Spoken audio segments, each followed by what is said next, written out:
বাংলাদেশের নির্বাচনের জন্য ইউএনডিপিকে জাপান $4.8 মিলিয়ন সহায়তা দেওয়ার প্রতিশ্রুতি দিয়েছে বলে জানিয়েছেন নির্বাচন কমিশনের সিনিয়র সচিব আখতার আহমেদ।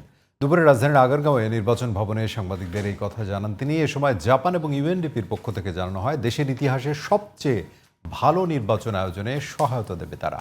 আরও জানাচ্ছেন শাহরিয়ার বাঁধন। রাজধানীর আগারগাঁওয়ে নির্বাচন ভবনে দুপুরে ইউএনডিপির বাস্তবায়নাধীন দ্য ব্যালট প্রকল্পের উন্নয়ন সহযোগী জাপান দূতাবাস বাংলাদেশ ও ইউএনডিপির মধ্যে চুক্তি সই হয়। পরে জাপান ও ইউএনডিপির প্রতিনিধিরা জানান বাংলাদেশের গণতান্ত্রিক সংকট মোকাবেলায় সহায়তা দেবেন তারা।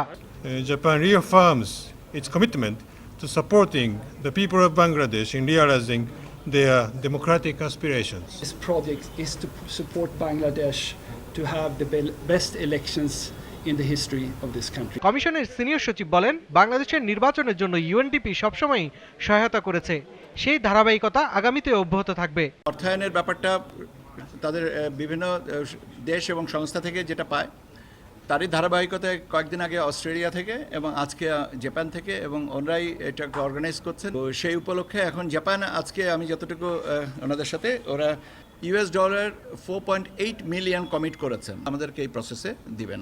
এর আগে এনআইডির ট্রাস্ট প্রোগ্রাম নিয়ে আখতার আহমেদ বলেন এনআইডির ভোগান্তির মাত্রা কমেছে, দ্রুতই আরও স্বাভাবিক হয়ে আসবে।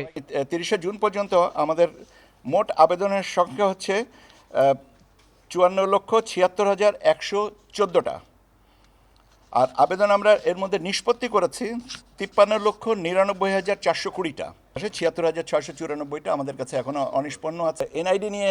এনআইডি কারেকশন নিয়ে যে হয়রানি, ইনশাল্লাহ এটা আর থাকবে না। আগামী 3 মাসের মধ্যে এনআইডি সংক্রান্ত কোনো হয়রানির অভিযোগ থাকবে না বলেও জানান কমিশনের এই সিনিয়র সচিব। শাহরিয়ার বাঁধন, জিটিভি নিউজ, ঢাকা।